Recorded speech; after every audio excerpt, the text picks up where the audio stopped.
Teaching English to very young learners. Here, we'd like to first explore some of the key characteristics, needs and strengths of very young English learners, and then to examine the practical implications, as these relate to our planning and teaching methodologies. Even if you haven't taught this age range yet, just focus on your general knowledge of the 3 to 5-year-olds you know.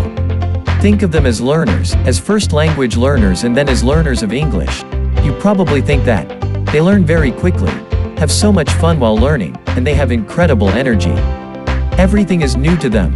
They are such active learners, processing new experiences, asking questions, trying things out, experimenting, practicing over and over until they master new skills. They acquire their first language so easily. They are active language learners too. They do not merely repeat what they hear.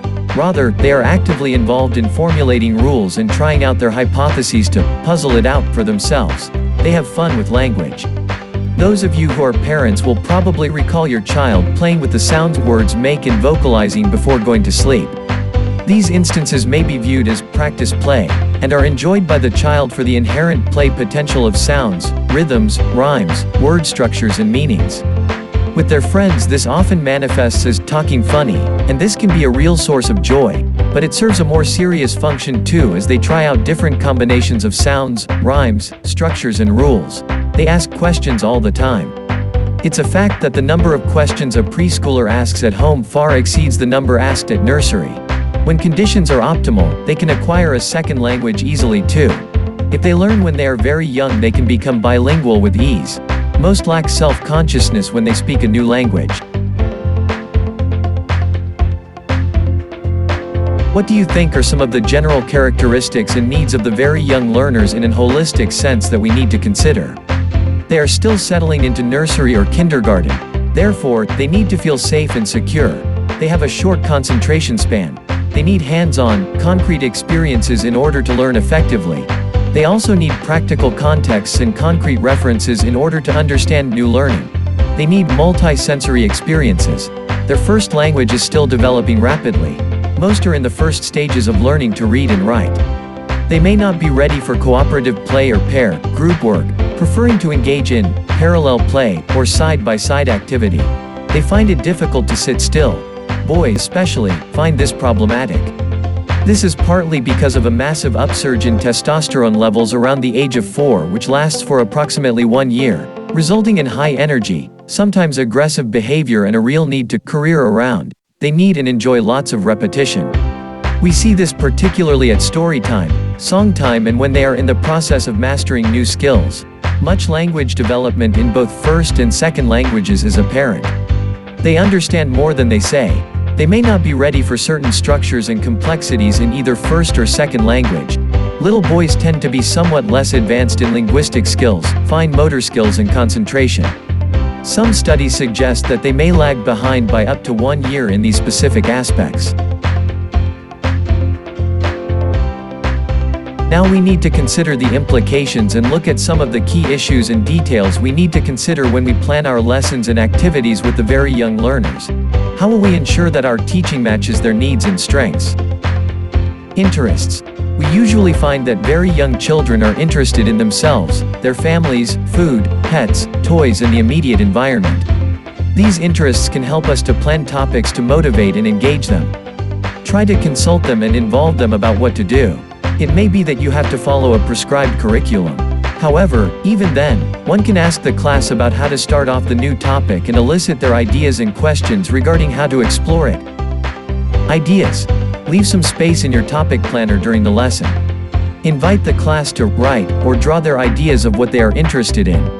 Let's harness the natural curiosity of the very young learners.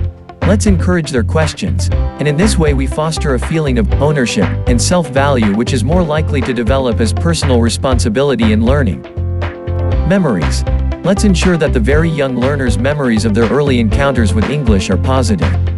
Thanks to research in the field of emotional intelligence, we are all much more aware of the enduring nature of our early experiences. How vividly we can recall those experiences, both positive and negative. Just reflect for a minute on the subjects you perhaps avoid as a direct result of off-putting encounters when you were very young. Choice. All classes tend to finish tasks at different times, and usually we keep some extra activities for the early finishers. For our very young learners, we need to have a menu, an appropriate set of tasks or choices which they can carry out fairly independently. This enables them to become active participants rather than passive recipients in the classroom.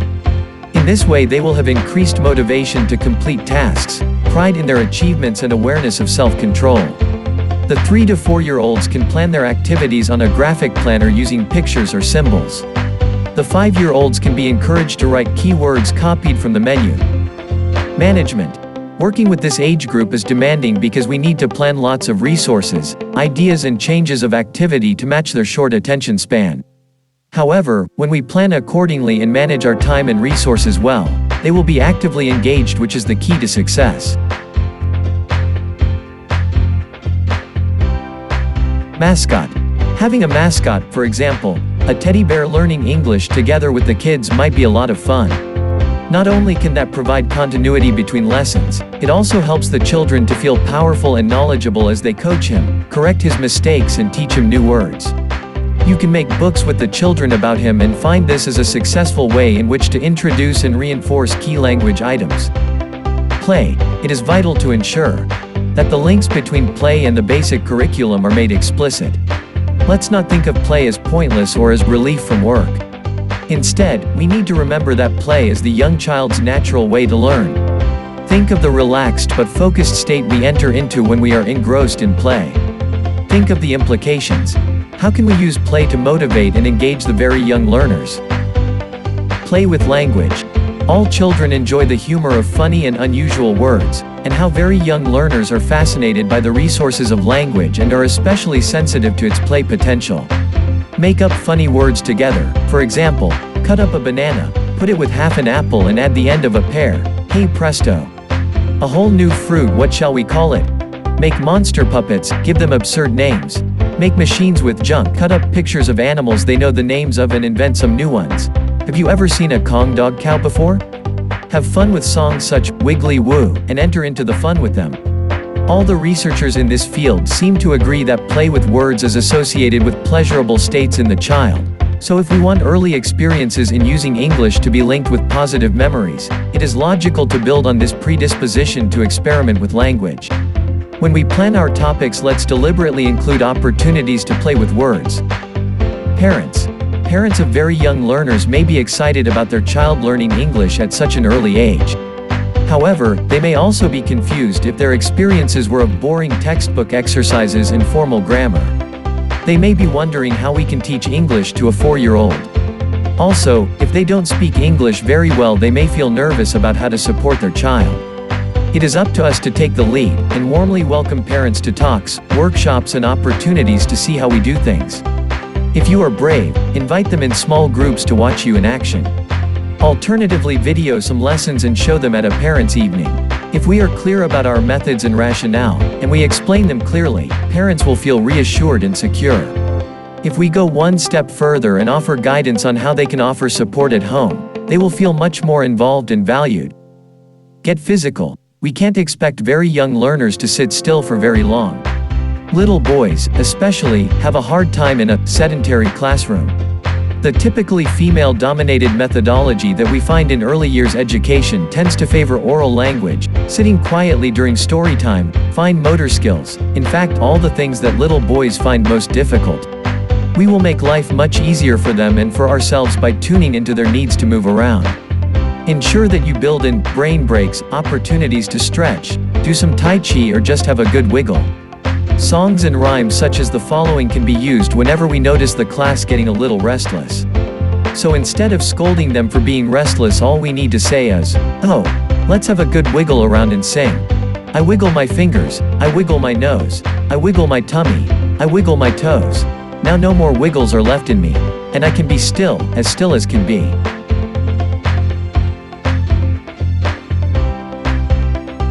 Links with home. Very young learners, entering kindergarten, nursery, or infants for the first time may be feeling a bit lost or nervous. For some children, hearing a new language on top of everything else may be quite overwhelming. Therefore, in the first few sessions it can be useful to have some show and tell, or circle times where we sit on a rug together and show a favorite toy or teddy from home to each other. These links with home can provide an important bridge which brings comfort and reassurance. Sometimes very young children will enjoy cuddling a favorite teddy during story time. Let's empathize with their needs. When we do, they will learn much better because they will be more relaxed and secure. Learning to learn. Even at such an early age, we can begin to introduce the idea of looking at their own progress. The plan-do-review process can be a useful starting point. We can extend this by asking the children to draw a smiling face if they are happy with their work that day. We can then begin to discuss with them how they remember new words. Sharing strategies in an informal way helps them to learn from and with others. It also makes them realize that learning is not all down to luck. By the time the child is 5, we can introduce other strategies. For example, give the class a red and a green card which they retain in a safe place. When we introduce something new, for example, a new game or procedure, if they really understand what they have to do, they hold up the green card, if not the red. This can provide good and useful feedback for us and, at the same time, encourage the child to be aware of her grasp of the material. Literacy. Few of the very young learners will be reading fluently in first language. Most, however, will read some key words and phrases, even in English. Indeed, a fun starting point is to show them words in English which they probably recognize. Think how easy it is for us to integrate within the context of a shop. Opportunities to read for a variety of purposes, for example, signs, labels, open and closed, special offers, shopping lists, games, maps, etc. Creating other role-play tables or corners such as post office, hospital, vet surgery, cafe, etc. is quick and easy. All we need is a few props. The rest is left to the child's rich imagination. Listening. Do we really listen well to children?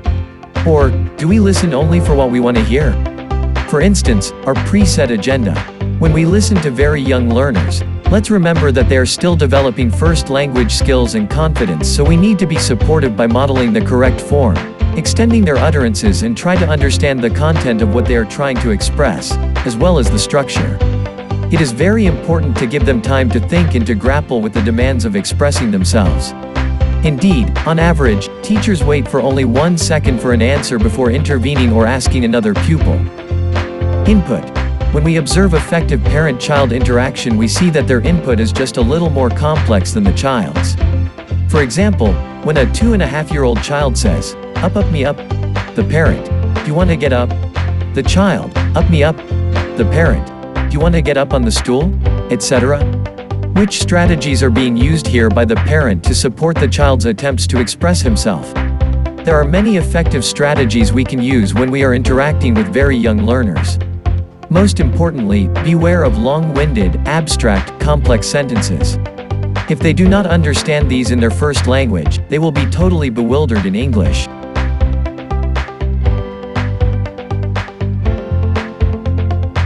Concentration span. As we have identified, the very young learner's attention span is very short.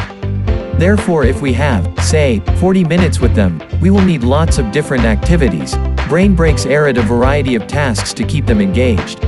But these need to be planned carefully if the learning outcomes are to be worthwhile. The key question is, what will the very young learners loom from this? Classroom routines. As any parent knows, young children thrive within the security of routine and predictable structures. Try to incorporate a pattern into your lessons. Make these visible by using a planning board. Incorporate little rituals, such as a hello song to start the lesson, a story to set the scene, plan-do-review, show and tell, a goodbye song, etc. Also, use English within everyday procedures such as lining up, raise your hand, go to the story corner, etc. Keep these simple and use the same language daily. Arts. Let's not forget the wonderful role that the arts can play in introducing very young learners to English. Many of the materials for very young learners are bright, jolly and fun, and there's nothing wrong with that. But the arts, music, dance, painting, drawing, drama, all have a role in helping us to communicate with the child in a very special way. When we work through and with the arts, we reach the sensitive, aesthetic and spiritual aspects of the child and turn our lessons into something special which stays with the child for the rest of her life. Affection. Learning doesn't take place in isolation from kids' feelings. When we create a special atmosphere and work with the child's feelings, we are building up powerful neural associations between English and pleasure which, undoubtedly, can have a lasting effect on how the child relates to the subject. Teacher. The most important person in the very young learner's lives after the immediate family. Our influence is profound, which makes teaching the very young child both a privilege and an awesome responsibility. If we get it wrong, if these early encounters with English are boring, badly matched or inappropriate, just imagine the lasting damage we could inflict. On the other hand, if we provide special times and exciting, worthwhile experiences, we could set the scene for a lifelong love affair with language learning. Interaction. It has been said of the early years classroom, nothing never happens. For teachers accustomed to the secondary classroom, this can come as a shock. The very young learners have not yet acquired independence from you and their concentration span is short, so you find yourself constantly interacting to set new activities, redirect them, reassure them, etc. Nevertheless, even the very young learners can begin to learn a little bit of independence if we provide adequate support. If we are to achieve sustained, quality interaction with children, it is vital that we invest time in training them to be a little bit self-reliant. Otherwise you find yourself caught up low-key, flitting encounters with few opportunities to extend and enrich dialogue.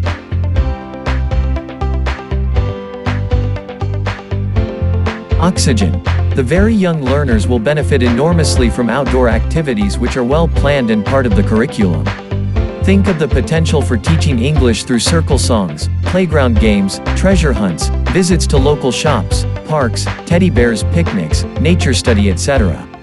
They love it. By tuning into their need for physical activity, we can harness and channel their energy and provide an exciting start to English which really motivates them. Needs.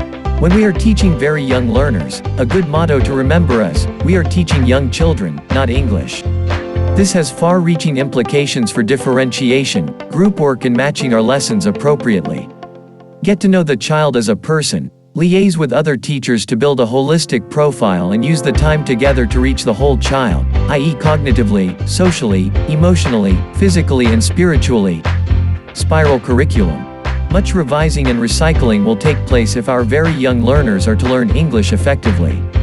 Here, we see the value of planning topics which enable us to do so in an interesting and meaningful way. Clever planning is the secret. Think of a spiral model rather than a linear framework. For example, following a topic based around a fruit shop, we could explore a more general topic on food, or set up a cafe. In this way, we can build on and extend the previous focus, while integrating plenty of opportunities to revisit familiar items. Try to plan topics and themes which have obvious links from the child's point of view. Share your planning with them on a graphic chart. Remember that very young learners need concrete experience in order to make sense of her world. Surprises. These are what you keep in your magic box or bag, i.e. your contingency plan. If you find they complete what you had planned for the whole lesson early, and this often happens, or interest and concentration are waning at some point in the lesson, gather them round you in a circle, play some special music, and, with some ceremony, engage them in guessing what is in the bag or box today.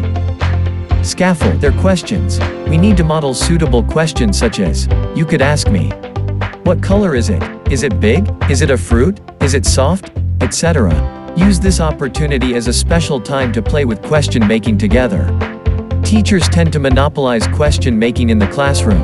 Yet, at home, the very young learners ask questions all the time. Remember how naturally curious they are and let's encourage them to ask questions in school too. Soul. The magic box, the atmosphere we create and the special music we play can also enable us to connect with the soul of the child.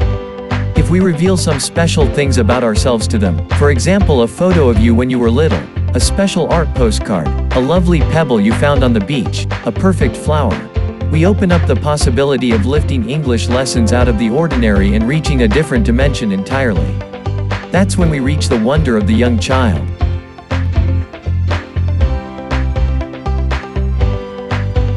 Now, think about some of the modifications you would have to make in your current teaching strategies to work successfully with this age group. You may have thought of these teaching strategies. Model the correct form. Extend what the very young learners say. Play alongside them and input in the context of play and activity. Scaffold. Listen to what the very young learners are trying to say. Observe. Consult the very young learners. Elicit their ideas. Demonstrate and explain with the help of concrete materials. Attune to their needs, especially for security, brain breaks and physical activity. Plan flexibly and have contingency activities. Delegate some responsibility to them to plan some activities and make choices within a given structure. Give them time to think. Share something special about yourself. Assess their learning in concrete contexts which make human sense to the very young learners. Revisit and recycle language in interesting, meaningful contexts. Create opportunities for children's questions. Have fun with them. Communicate well with parents and other colleagues. Differentiate and match tasks well. Global-CPD. Continuing professional development for teachers and school leaders. Global-CPD is an organization with a vision to provide relevant, effective and innovative professional development for teachers and educational leaders in English medium school and university contexts. Global-CPD offers professional development courses to teachers and administrators through a solid program of needs analysis by setting short, medium and long-term goals for better quality education and provision of specialized training programs with follow-up support. To find out more about Global-CPD work and services, contact us by email at admin@global-cpd.org or visit our website at www.global-cpd.org. Many of our services have online forms which allow you to access services at any time that is convenient to you. Learning teachers lead the way.